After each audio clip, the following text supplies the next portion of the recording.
But you can't say that one now. There's more.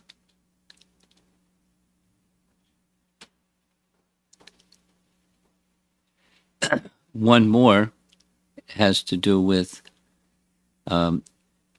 Srinivas. So we're going to hear about him tomorrow. But his appearance day is today. Very important person in our disciplic line. Srinivas. Not Srinivas, Srinivas. And it's the Purnima. It's when Balaram performed the rasa dances on the full moon, like Krishna performed the rasa dance on the full moon. So it's a very special day. It may feel like any other day, but it's a special day, so a precious day. So our focus today, at least this part, is going to be Balaram's performing rasa dance. And it's connected with Krishna is in Dwaraka, and he's feeling what he's feeling. He's feeling, of course, love for his eternal associates in Dwaraka, and he's feeling some special affection for the residents of Vrindavan. Even while he's in Dwaraka, he's there, but his mind is with the residents of Vrindavan. And while thinking, he knows that he can't go back until the demons are killed. And so he becomes inspired that Balaram should go. So that's our topic. Here's the beginning of this chapter. Shukadev Goswami is speaking to Maharaj Parikshit. Oh, best of the Kurus. Once Lord Balaram, eager to visit his well-wishing friends, mounted his chariot and traveled to Nanda Gokul. And here's a little summary from our acharyas. In this chapter, Balaram visits Vrindavan, associates with his friends, plays with his gopis, and drags the river Yamuna. Why did Krishna, the great ocean of prema, not go to Braja? The answer is the Yadus thought, the gopis are famous for their pure ecstatic love, and Krishna's parents have intense love for him. Krishna is controlled by pure love, so if he goes to see the Brajvasis, how will he be able to leave them and come back to us?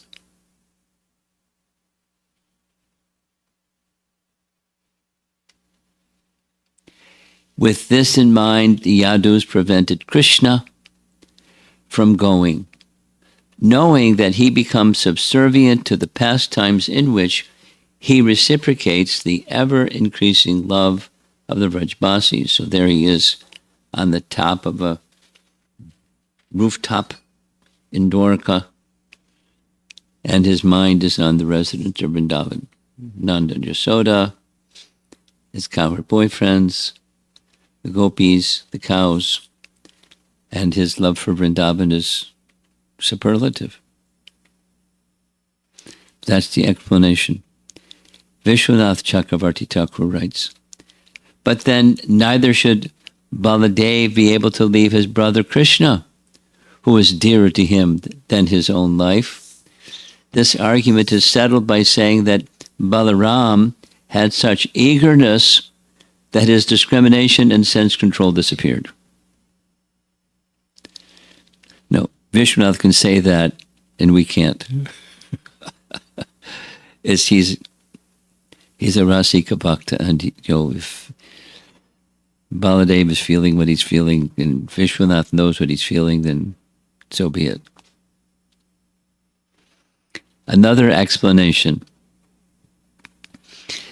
Prevented by Vasudeva and Devaki to go to Vraja, Krishna shared his heart's feelings with Balaram, remembering their joyful Hodika pastimes with the gopis, and encouraged Balaram to similarly satisfy younger gopis while there. He gave consent to Balaram to go alone, enter wearing cowherd attire, carrying a message for various devotees by name, along with a promise that he would personally come after some time. Didn't say how long, but he would come. Having long suffered the anxiety of separation, the cowherd men and their wives embraced Lord Balaram. The Lord then offered respects to his parents, and they joyfully greeted him with prayers.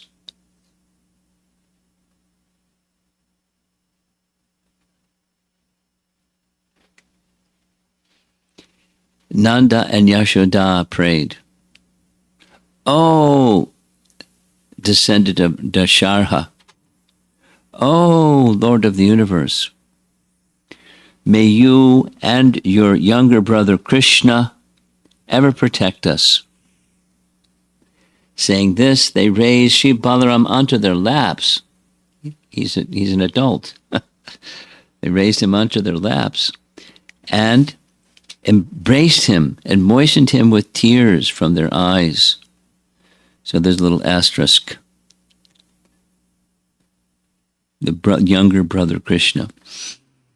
This shows Nanda's deep affection for Vasudeva. That is, knowing that Balaram was Vasudeva's son, Nanda considered Balaram to be his own with intense affection as his father. It's clear? Clear? Not so clear. No one's responding.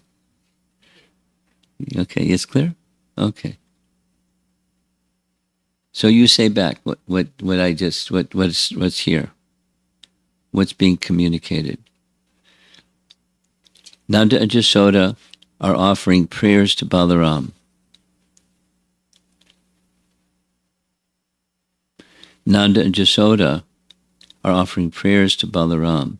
Now, he has come as if he's the daughter of Rohini, correct? And they know, everybody knows, Rohini is the wife of Vasudeva. And when Rohini became pregnant, the father sent his wife to be in the care of Nanda. Because who knows, Kamsa might do anything wild.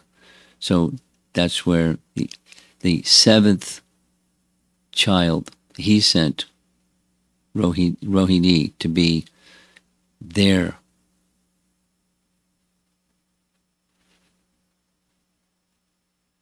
Now there's multiple descriptions.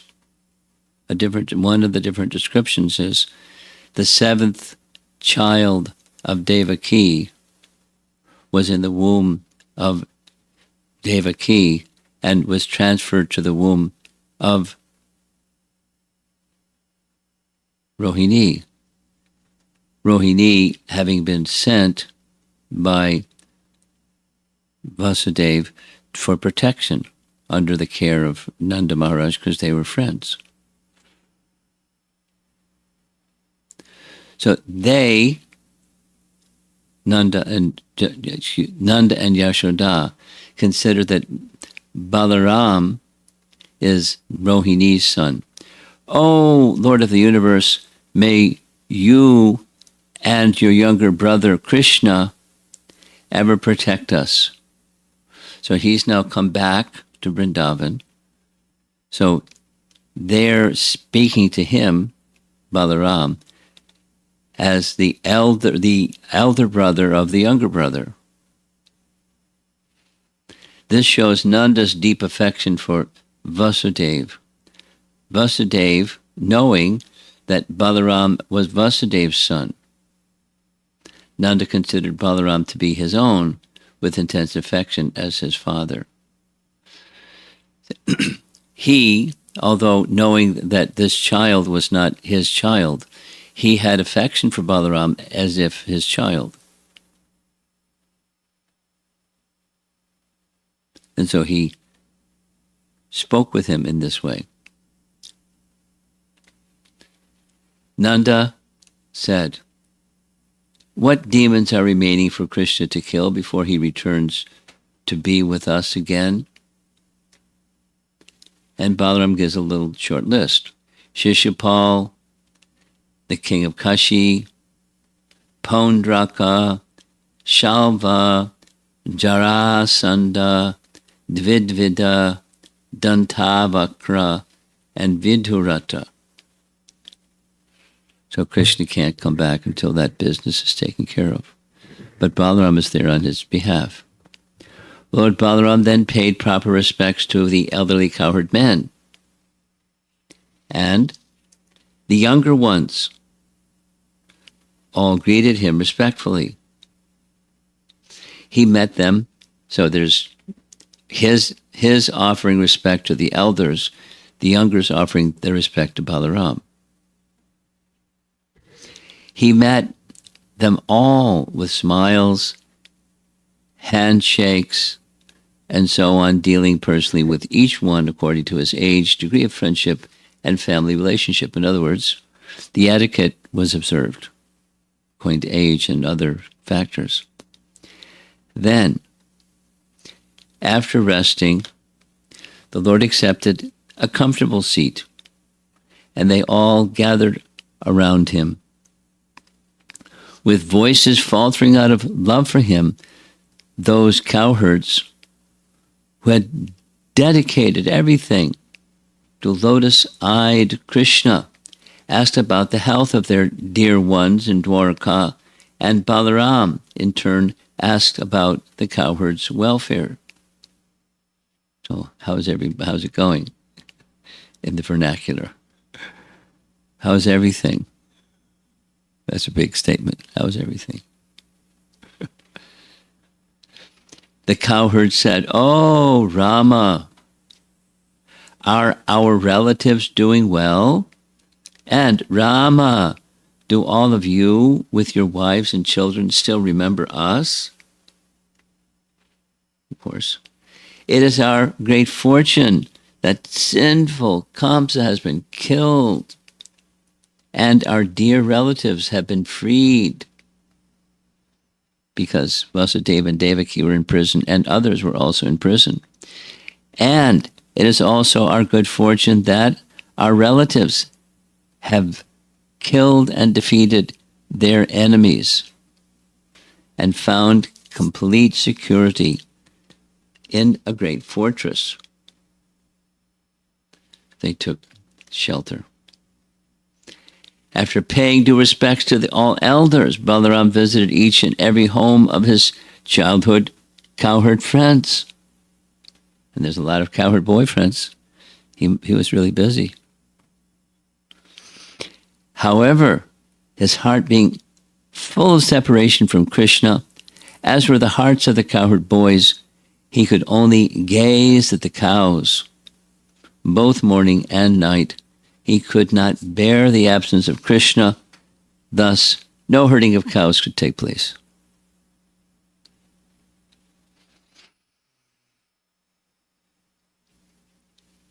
Shukadev Goswami continued, honoring Lord Balaram because they had attained his personal audience. The young gopis smiled and asked him about Krishna. "Is Krishna the darling of the city women, living happily?" Note of sarcasm.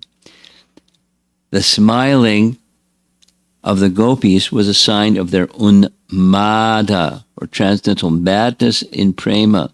Otherwise, how would it be possible for such extremely shy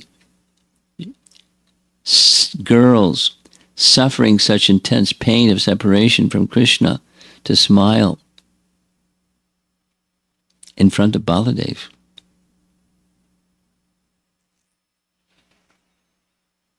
Again, Vishwanath, understanding that this was a sign of their Mahabhava, Balaram gave them great respect. Balaram honored them with his affectionate glance, Rama Sandarshana, because he understood that these gopis were the dearly beloved devotees of Krishna and were filled with pure love for his younger brother. Jiva Goswami writes, the gopis had smiles and laughter. Krishna vowed that he would return to Braja. When only Balaram returned and was respectful, in grief they experienced great pain, but expressed it as loud laughter. Now this is Rupa Goswami and the topic of bhakti rasa. They're feeling one thing, displaying another thing. Krishna said he would come back, and you, rather than coming, he left with you, and he just sent you? Like, who are you? We're attached to Krishna. So they were feeling pain, but they expressed laughter. Irony. Unmada, madness and love, or a grieving or mocking, a nervous laughter.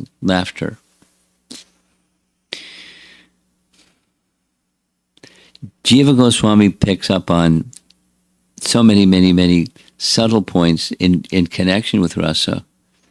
And, fortunate for us that he has that capacity. So we can understand their feelings, although their behavior is different than their feeling. Their behavior is laughter, and inside it's great grief.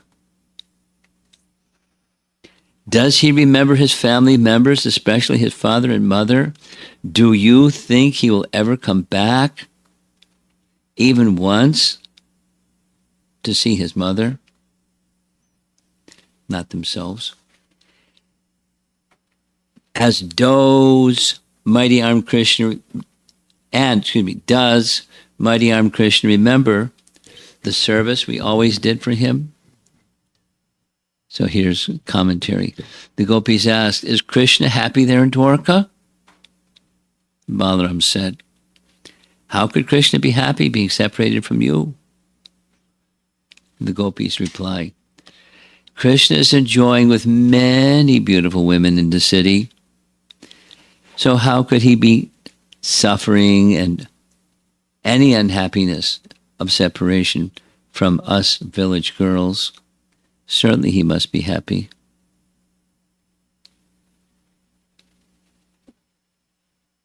This is commentary.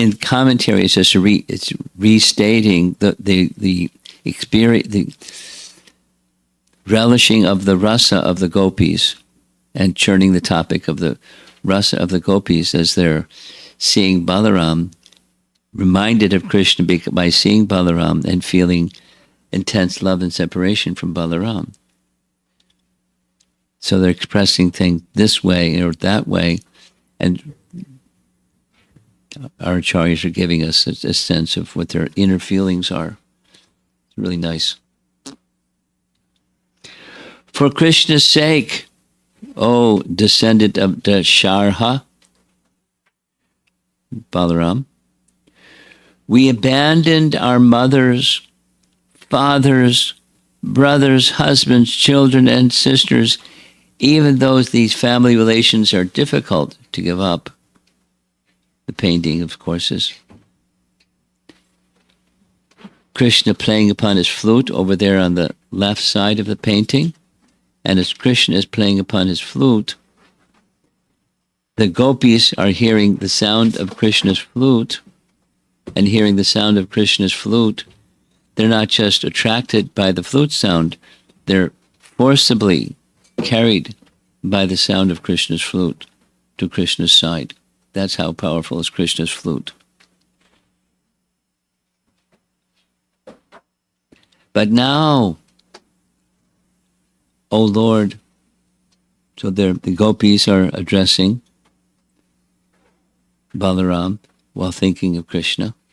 That same Krishna has suddenly abandoned us and gone away, breaking off all affectionate ties with us. And yet, how could any woman fail to trust his promises? So please don't blame us for being misled by a crooked person. We're so attached to Krishna, we can't do anything else but be attracted to Krishna. Iron filings are attracted to magnet. Don't blame us. So then here's again Vishwanath commenting. Balaram said, but most beloved gopis of Krishna, Krishna is full of love for you and always remembers you. They reply, no, we do not have faith in Krishna's love since he rejected us, who were solely devoted to him. The gopis continued, though we gave up everything for Krishna, he gave us up immediately and left. Like a bird that comes in for a landing and then just flies away without any seeming cause. So Krishna's not attached to us. He came and he left, and we're inconsequential. Balaram, why didn't you do something to prevent him from going away? Or why didn't you go with him? Gopis. Krishna just tore our bonds of love to shreds like a blade of grass and left. Therefore, tell us, what should we have done?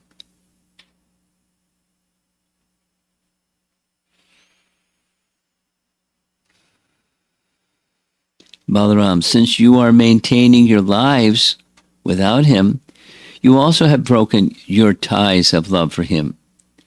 Gopis, not at all. By his words, I will return to you repeatedly sent through messengers. Krishna retied the fetters of love even after they were broken. Again, he took hold of our life heirs as they were about to leave us and reestablish them. Balaram, if you believe Krishna will return, then why are you so disturbed? Good question. Gopis, no, that is not correct.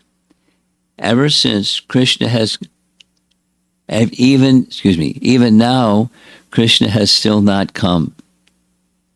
We have concluded that whatever he said was false.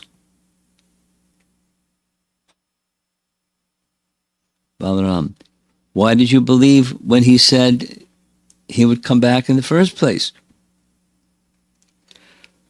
How could unintelligent, straightforward women like us not believe his words?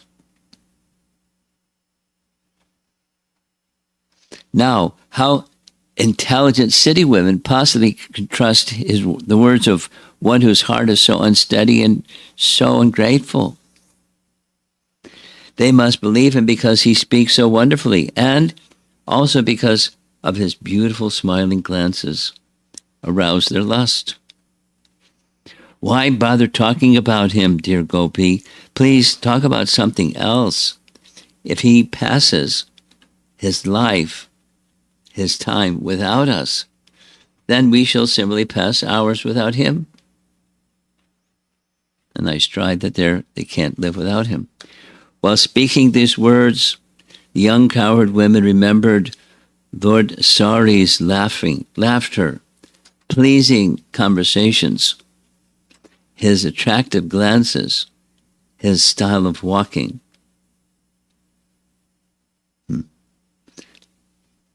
And his attractive glances, and his loving embraces. Thus they begin to cry. So it's a nice painting. This is a cover painting of one of the books of the Song of the Gopis. Feeling so strongly separation from Krishna that Krishna appears before them. And they're startled. Balaram, the attractor of all, being expert at various kinds of reconciliation, consoled the gopis by relaying to them the confidential messages Lord Krishna had sent with him. These messages deeply touched the gopis' hearts. Krishna knew how to do that, but as a personal communication, him to them. So this is the messenger part, as Uddhava came with his message. Lord Balaram consoled the gopis by giving them Lord Krishna's most charming messages, which expressed sweet conciliation, which were inspired by his role, pure love for them, and which were without a tinge of pride.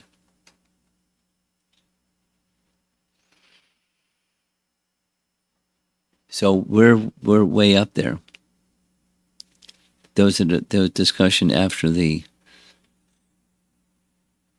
program at IIT. One of the students was asking about, from being in India and then coming to America and seeing romance in his college friends, boys and girls. And, it seems like that's what love is. However, the statistics show that even Indian families, husband, wife, after some time, divorce, and legal separation.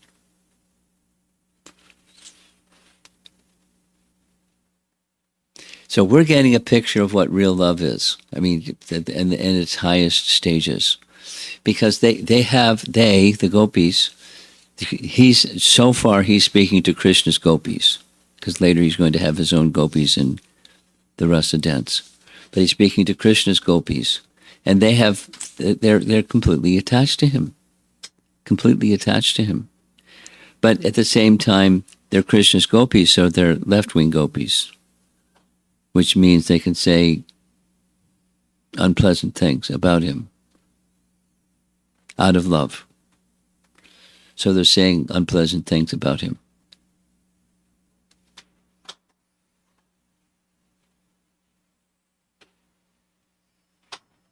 And Balaram, spoke without pride, and they are also, this is Vishnu Purana, they're also speaking with love that has no pride.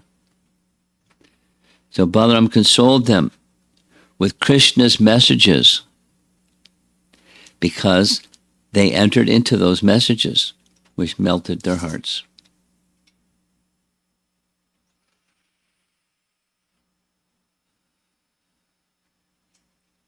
Balaram enjoyed the role of mediator or conciliator when conflicts arose. So Balaram he's the messenger, but the gopis they're happy to see him, but they're not happy to not see Krishna.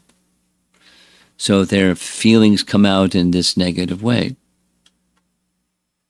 But saying it, he must be enjoying the company of so many city girls. It's they're unhappy.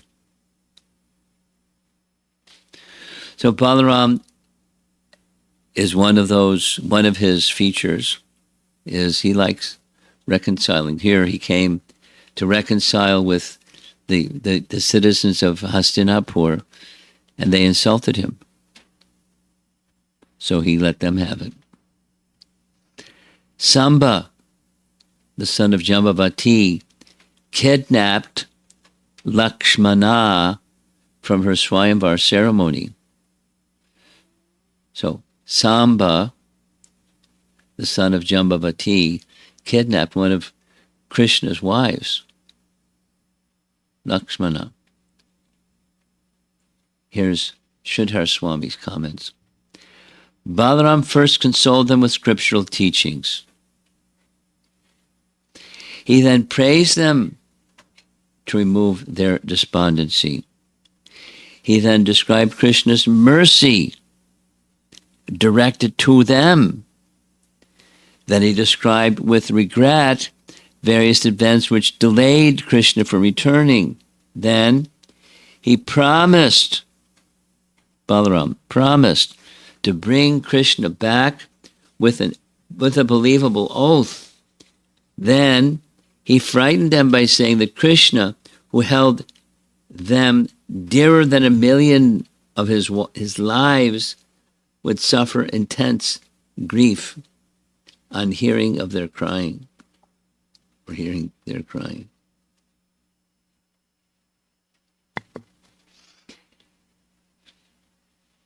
It's rasa.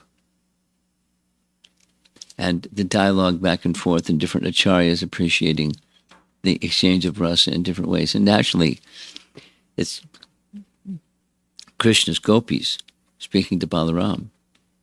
So it's, it's the emotions are intense. Knowing Krishna's heart, I have come to Vraja. Knowing his heart deeply, I speak to you with consoling words. If I knew he was indifferent, I would not be able to speak with you, nor would he be satisfied. Would I be satisfied with him? No, Krishna means that he says he'll come back, and he has these feelings for you, and it's true, because otherwise he wouldn't come here and represent him. It should be understood that Krishna dispatched Baladev and Uddhava with his intimate messages because they were both his trusted friends.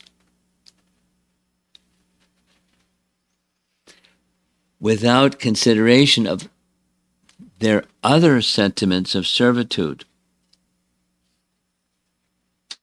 and parental love. That is, Uddhava had a relationship of friendship as well as servitorship towards Krishna. And Baladev had a relationship of friendship, but also, like as his older brother, parental affection and parental protection. Again and again, this comes out. Vishwanath, the use of the plural form, Sandeshaya, indicates that Lord Krishna sent many messages, not only one. Some messages instructed the gopis in transcendental knowledge. Some were sweet and apologetic, and some were dignified, being heartfelt. Hridaya Dorbalyam, being heartfelt.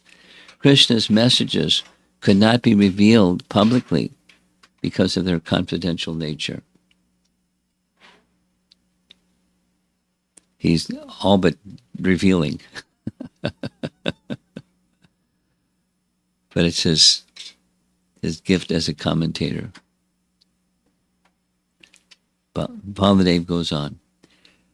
Balaram boldly exclaimed, "Dear gopis, now that I've consoled you, I will go to Dwarka and bring Krishna here by force. I'm not exclusively under Krishna's control like Uddhava, because Uddhava was younger. And he, according to Vishwanath, he's playing upon their heartstrings so that they'll feel softer rather than bitter. And I can force Krishna to come. Don't worry." Hearing this, the gopis experienced that they had attained Krishna. Jiva Goswami writes, "We accept your words that you will bring Krishna." All these exchanges were with Krishna's gopis and with whom Krishna had performed rasa dance.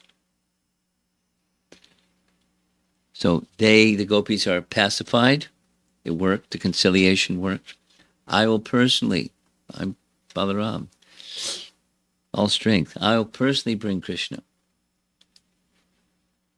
So they're pacified. And that's not easy to pacify the gopis in this distressed condition.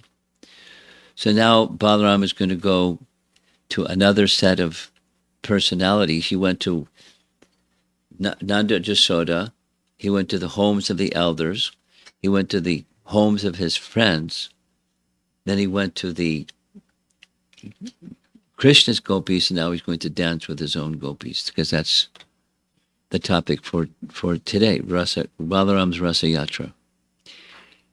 Balaram, the personality Godhead, resided there for 2 months. Madhu and Madhava months. And during the nights, he gave the cowherd girlfriends conjugal pleasure. Notice the moon in the sky. Today is the full moon, yes? Look in the sky and think of Balaram having his rasa dance with his gopis, and Krishna, of course, having rasa dance with his gopis. Purnima. 2 months. These were not the same gopis with whom Krishna had his rasa dance. In the company of numerous women, Balaram enjoyed in a garden by the Yamuna River. This garden was bathed in the rays of the full moon and caressed by breezes bearing fragrant night blossoming lotuses.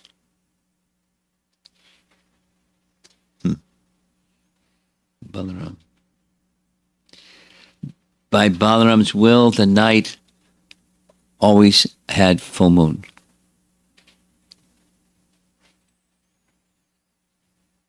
If you're Balaram, you can will anything, right? For 2 months. Doesn't say for all the time, just for 2 months. For 2 months. Sent by the demigod Varuna, Varuni liquor came in the form of a tree, the hollow of a tree. The whole forest smelled fragrant, and Balaram took the Varuni beverage and got a little intoxicated.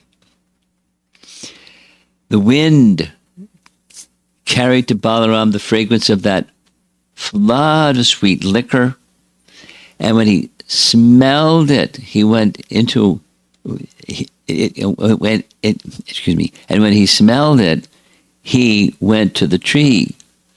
There he and his female companions drank. So they both got drunk. Whoops. Varuni intoxicated. There's a nice deity. Some of you have been to Vrindavan and have seen the southern tip of the eastern part of Vrindavan. There's a nice temple, Dauji temple. And there's Balaram holding some Varuni nectar. And those were his 2 wives, Varuni and Revati.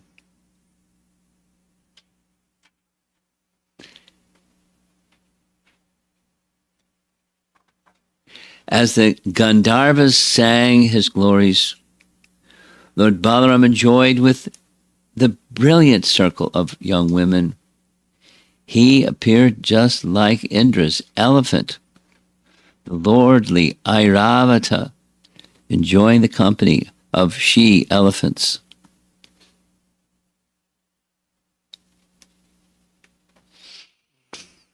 At that time, the kettle drums resounded in the sky, and Gandharvas joyfully rained down flowers, and the great sages praised Lord Balaram's heroic deeds.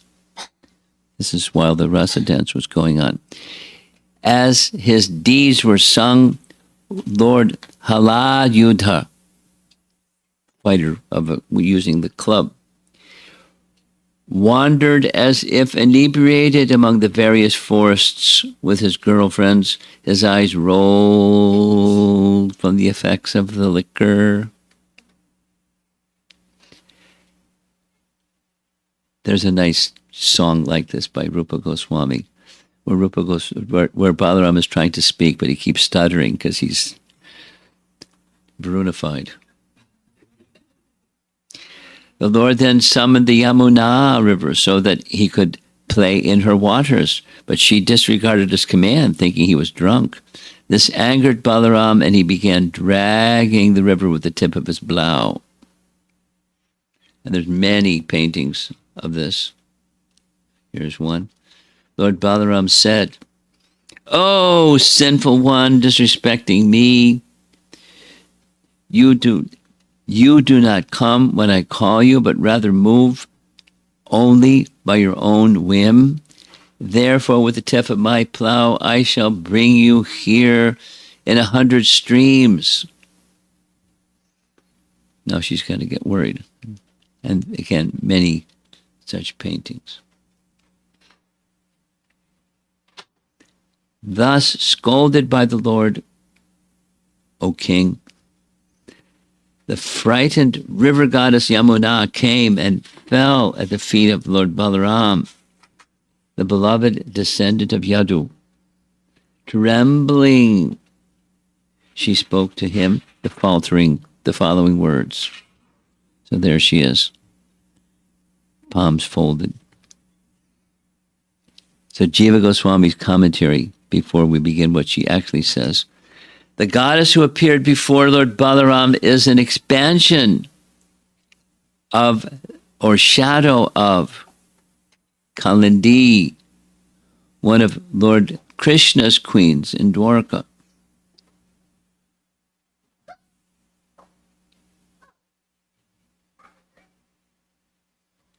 She is his vibhuti. Her husband is the ocean. Interesting. Jiva Goswami, how does he know this? Yamuna comes in person, falling at the lotus feet of Balaram, and she offers her prayers. Rama, Rama, O mighty armed one, I know nothing of your prowess. With a single portion of yourself, Ekangsena, you hold up the earth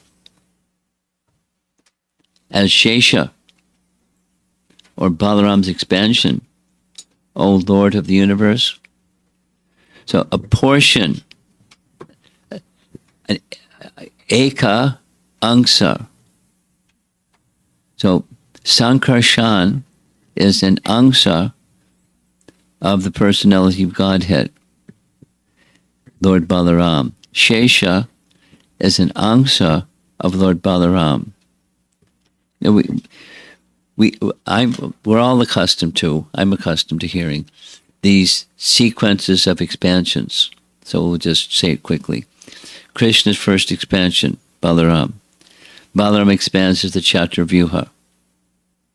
And of the Chaturvyuha, Lord Sankarshan expands as Lord Narayana. Lord Narayana expands as the second Chaturvyuha. And now we're hearing this second Chaturvyuha, that's this Shesha, is a Angsa of Balaram. It's just part of that same sequence of expansions. And there's Balaram with his plow dragging the Yamuna. Oh, soul of the universe, I didn't understand your position as the supreme Godhead, Maha Sankarshana. But now I have surrendered unto you, and you're always kind to your devotees. Pretty clever.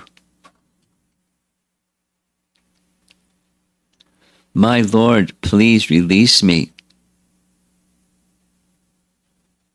So he was prepared to do anything, drag her to anywhere. And she recognized his power, and now she's very sorry that she didn't come. Thereupon Lord Balaram released the Yamuna, and like the king of the elephants, with his entourage of she elephants, entered the river's waters with his female companions.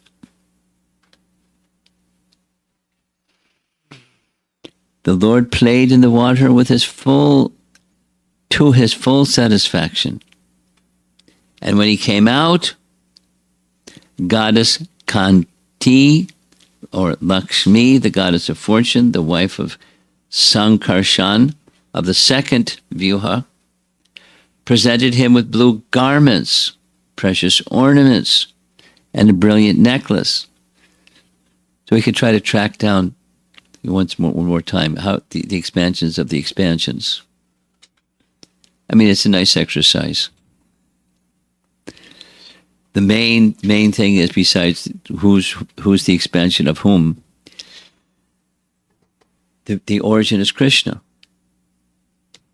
And it's important to remember, even when you're going into the declension of the whose expansion is whose. So Shesha is the angsa, or partial expansion of Shesha, is the partial expansion of Balaram in the second chapter of Vyuha, or Sankarshan, the second chapter of Vyuha.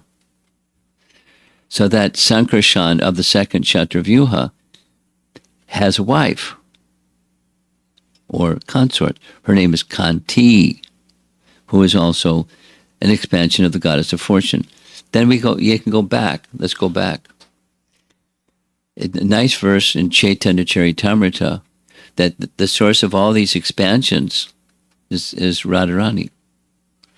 The Swarup Shakti of the original personality Godhead, Shaktiman, the possessor of all Shakti, one of whom is his potency, Radharani. Radharani expands into all the queens.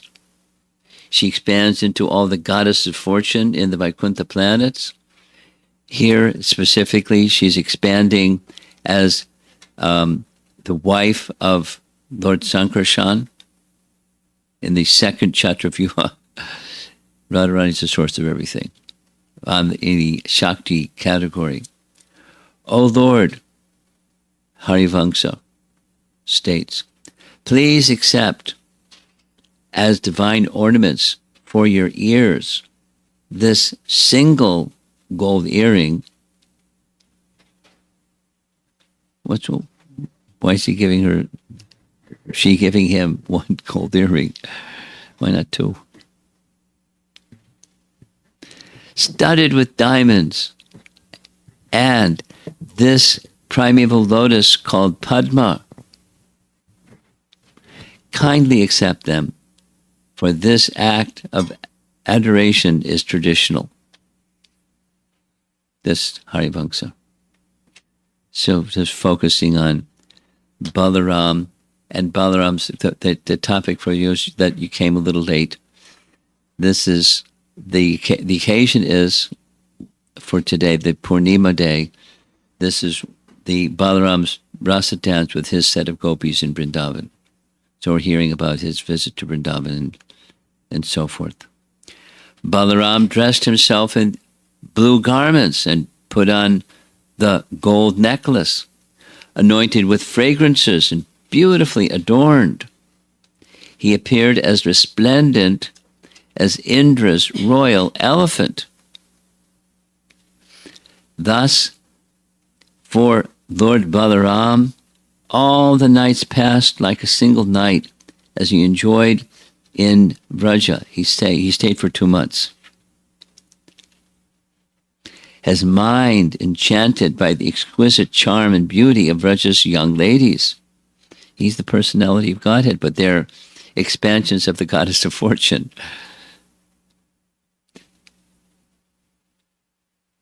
Now, in Harivamsa, after Balaram spent his time in Vrindavan, here he's going to return to Dwarka. Balaram, still wearing a traveler's dress, meaning like a cowherd boy dress, not instead of the urban, city boy clothes. Beautiful, with a new garland on his chest, embraced Krishna back in Dwarka. Seeing Balaram coming quickly, Krishna rose and offered him an excellent seat. Seeing him, Krishna asked him about the welfare of all his friends and the cows. Balaram answered his brother, who spoke sweetly, "O Krishna, all those for whose good health you desire are fine." Then the two simply spoke on different subject matters, etc., in front of Vasudeva. Because they were in the assembly, the general questions and answers were given in private. Krishna asked about his gopis. So there we are. The conclusion of chapter 65 of Canto 10, Srimad Bhagavatam. Balaram returns to Vrindavan. And at Krishna's recommendation, he performs rasa dance with a different set of gopis. And then has a little conflict with River Jamuna and gets settled nicely. And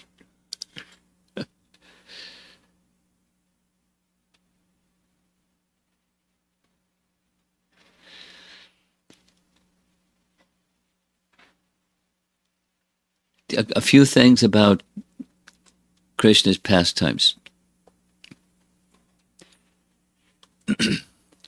Within the narration of Krishna's pastimes, there's spiritual potency.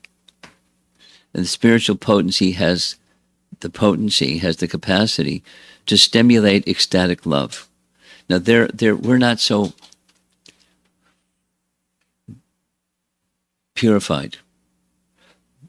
Therefore, our experience of the ecstasies that purified souls experience just by hearing these pastimes is not the same. But purification is taking place in principle, just like any sound vibration in relation to Krishna. Like Bhakti Siddhanta's comment, when he would receive some nasty article, he would count how many times they said Krishna. That just see, they're chanting Krishna's name.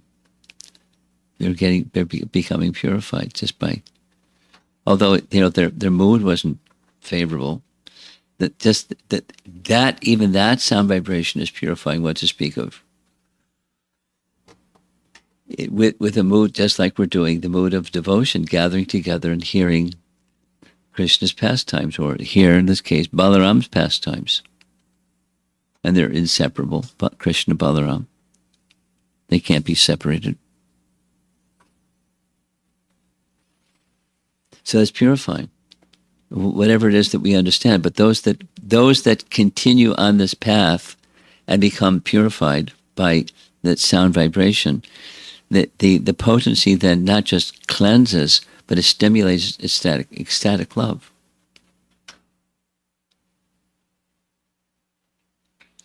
Like this nice example, I mean, I'll start going over this way, we'll come back. Pundarik Vidyanidhi. You know who that is? Pundarik Vidyanidhi. Pundarik Vidyanidhi is described in Chaitanya Charitamrita, was from the same village, ancestral home, as Gadadhar. So Gadadhar migrated, and his family migrated and moved to Navadvip. And Gadadhar was very, very renounced. He was from childhood renounced, like Krishna, like Nimai was renounced, but very renounced. And he knew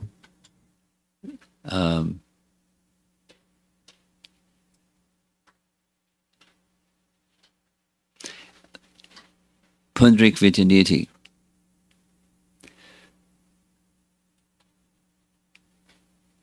Now let's see. If I gotta get the who's who straight. Anyway. Gadadhar was an excellent singer. Is that? Am I remembering the story correct? Who's the other? Okay, Who's the other devotee? Murari Gupta? Yes. It's this other devotee, whoever the mysterious other devotee is. Can you look it up? Cell phones can tell all kinds of things. One devotee knew Pundrik Vijaniti from his village. And he knew that Gadadhar was very renounced. But he wanted Gadadhar to meet Pundrik Vijaniti. And when Gadadhar saw Pundrik Vijaniti, he was disguising himself as being a sense gratifier, lying on a big cushion with big pillows and a hookah pipe and, extravagant clothing. And when Gadadhar saw Pundrik Vijaniti, he froze like, I'm out of here. Here's a sense gratifier. Why did my friend bring me to see this person? Mukunda was the other. Mukunda. Because Mukunda was an excellent singer. There we go. Mukunda. So Mukunda knew Gadadhar and what his feelings were because he knew him. So Mukunda started singing some nice verses from the Bhagavatam. Just singing verses from the Bhagavatam. And hearing the verses, Pundrik Vijaniti went into a state of ecstasy, ecstatic trance, and rolled onto the floor and was body flailing and everything, all the nice drinks and stuff flying in all directions. He lost it in ecstatic love. And so Gadadhar could understand. He was appearing like this, but there's potency. The main point is there's potencies in these messages that persons that know how to relish, because they're purified, they know how to relish topics. They experience ecstasy just hearing. So we're not there yet. We're not rolling on the floor, but we're becoming purified to the point where those that are more refined can experience stimulation of ecstatic love just from the sound vibration. Just from the sound vibration. What to speak of understanding and, the intimacy of Krishna's dealings with his devotees. So here, this is Canto 10, Chapter 65, and it's not the same as Krishna in Vrindavan, but it's Krishna in Vrindavan through the medium of Balaram visiting Vrindavan and the ecstasy of the residents of Vrindavan, including, Krishna's gopis being sassy and speaking badly about Krishna, although not doing it so directly. What does he care about us? Those ladies that are with him in Dwarka, what do they understand about? It's like they're left-wing gopis. They speak like this. They have these feelings they don't hide.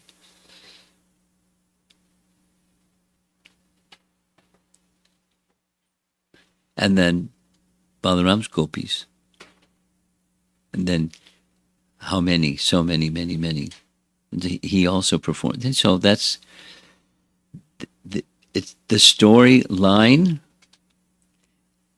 is very nice, but the storyline has tattva, and it immersed within the storyline, and one may or may not but our acharyas will help us to understand the tattva of what's being described.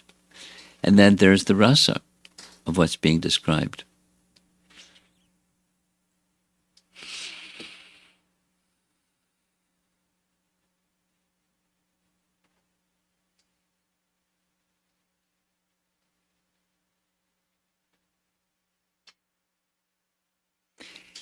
As much as the river Yamuna is honored and glorified, and persons big pilgrimage to go take bath in the river Jamuna, and here's Balaram wanting to take bath in the river Jamuna. The river Jamuna is not appearing before him,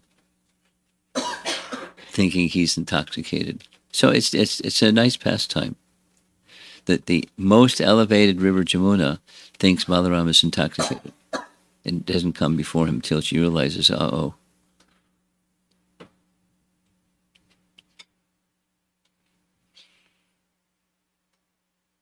And then grants entrance into her waters. So personified, and then the river itself. Nice pastime.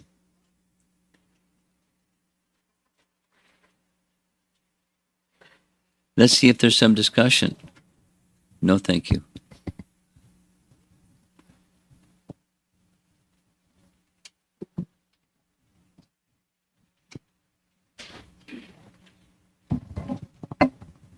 Hare Krishna Guru Maharaj. I had a question around Lord Balaram dragging the river Jamuna. Just that, at least how I've heard and understood, is also that the Jamuna is Lord Krishna's favorite of the rivers. And he also says, he tells Arjuna in Bhagavad Gita, boldly declare that my devotee will never perish. So could you elaborate a little bit on the dynamics there of Lord Balaram, who's an expansion of Krishna, threatening Yamuna, but in other places affirming that my devotee will never perish? Does that mean that due to that offensive action toward Lord Balaram, she was not acting as a devotee? I'm fairly confused about the dynamics. You're saying several things that aren't in alignment with each other, but that's okay. Okay.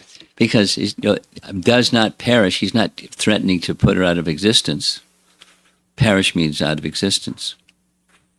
So he's going to hit the challenge was to make little tributaries out of the main river, not perish.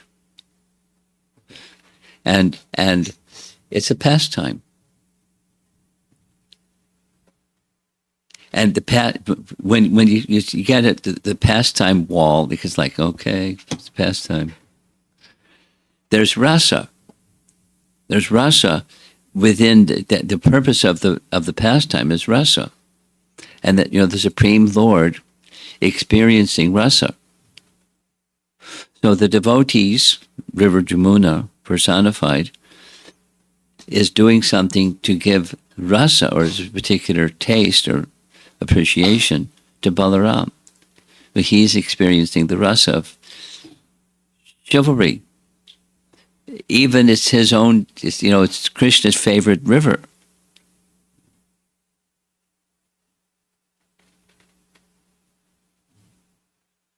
It's enhancing. The purpose is, the Leela's purpose is to give some pleasure, some happiness to Balaram. And the happiness is achieved. And she comes forward with folded palms and offers her prayers. And they lived happily ever after. Once upon a time. It's a pastime for the pleasure of the personality of Godhead and his devotees. So for River Jamuna and for us. Surely it was a startling experience for her. And for us, don't mess with Balaram.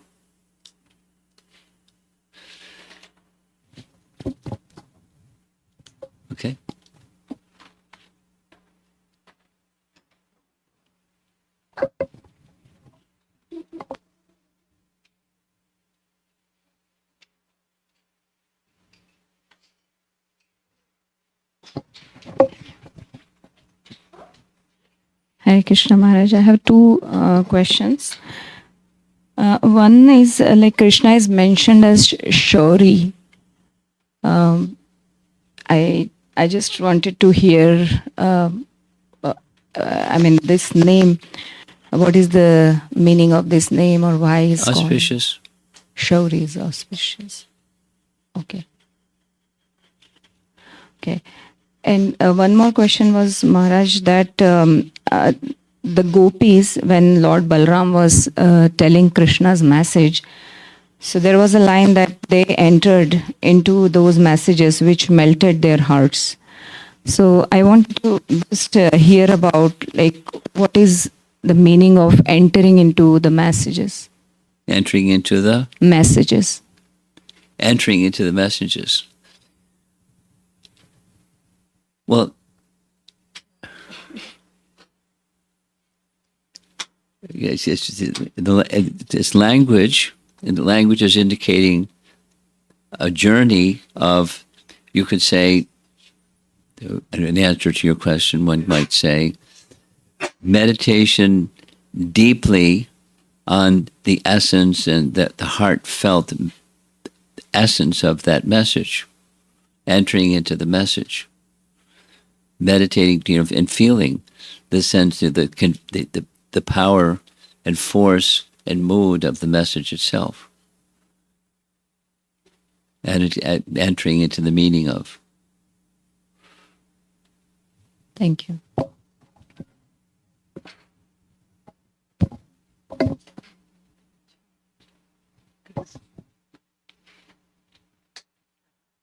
Guru Maharaj, what struck me in the part where you were describing how Balaram, the original spiritual master, he comes to Vrindavan while the gopis are in this totally desolate condition, to give them this message of hope and restore their faith in Krishna's love. And I'm thinking how similarly Balaram's representative, the spiritual master, repeatedly comes back into our lives to restore our faith in Krishna's love. And just like the gopis are questioning, well, now he lives in the city, and does he still love me? We have all these doubts about, do I matter to Krishna? And Balaram and the spiritual master are so expert at not just there was this part in the presentation where he uses these different means. So there's the scriptural, and then there's the relationship aspect of how Balaram and his representatives restore our faith in Krishna's love. And there was one part where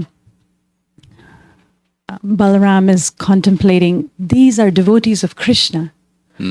So similarly, even though Srila Prabhupada descended for us, Krishna's representative, when Krishna sent him those souls, he was thinking, these are Krishna's devotees that are here to assist me, and my spiritual master has sent them. So just a lot of parallels for me stood out in this beautiful journey of restoring the soul's faith in Krishna. When you came in a little bit late, I spent some time at the beginning. What's special about today? And it's Purnima, and it's Hanuman's appearance day, and it's Balaram Rasayatra. It's also Shyamananda Pandit's appearance day. And so I had prepared something for this evening until I was reminded that it's also Hanuman's appearance day. So we're going to speak this evening on Hanuman's appearance day. And tomorrow we'll speak about Shyamananda Pandit. But what you just said reminded me of Shyamananda. During the time of Chaitanya Mahaprabhu, the Muslim rulership or Pathan rulership was, they're rulers, and some of them were benevolent and some of them were cruel.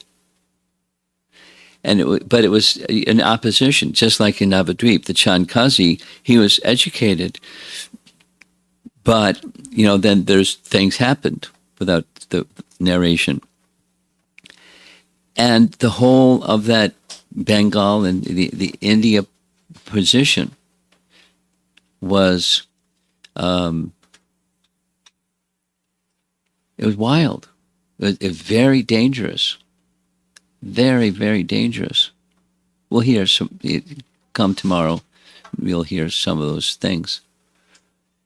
And therefore, while Chaitanya Mahaprabhu sent his principal associates to Vrindavan, and he sent Lord Nityananda to Navadvip, or to West Bengal, and the Ekachakra and all of that. Over the next few generations, the Chaitanya movement sagged, and there was this Pathan rulership. And so the picture is dark. And what those devotees faced was life-risking.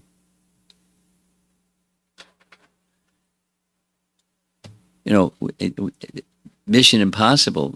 Like this hearing what you were just describing, finding people and knowing how to help those persons who Prabhupada found or representatives of Prabhupada found, and et cetera, and transform them. Gosh, wait till you hear tomorrow what Shyamananda did, and the others also did, Srinivasacharya.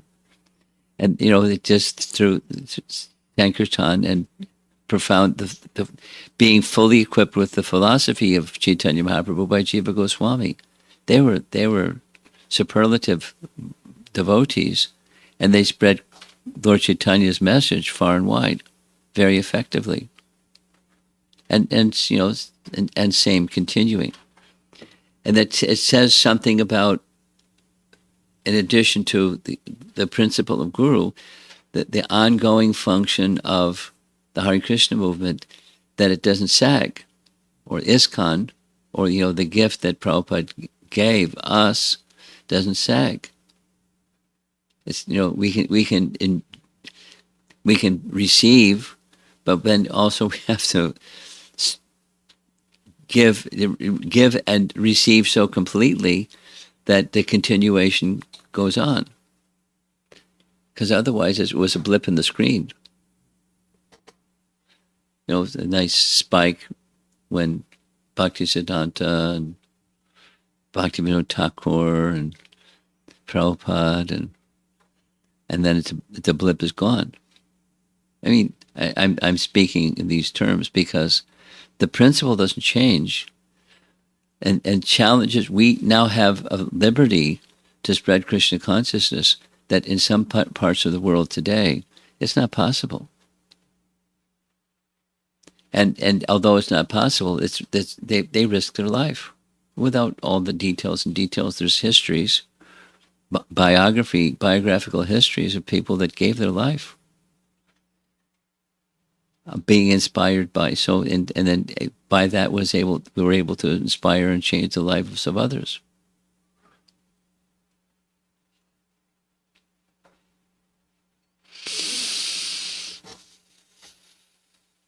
And it takes the capacity to touch people's hearts with transcendence, and then they let that transcendence in, and they feel it. So it takes two: the giver, the transmitter, and the receiver. And even when the receiver is off or negative, to bring about those transformations, that. And some parts of the world today, and who knows what it's going to be sometimes later, it's the challenge is going to be there, one form or another. So I'm just hearing what you said. I'm brought some other thoughts.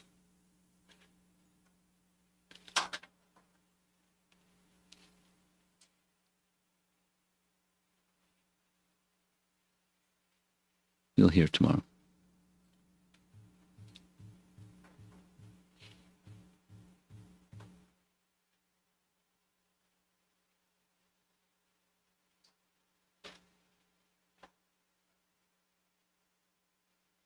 Anything else?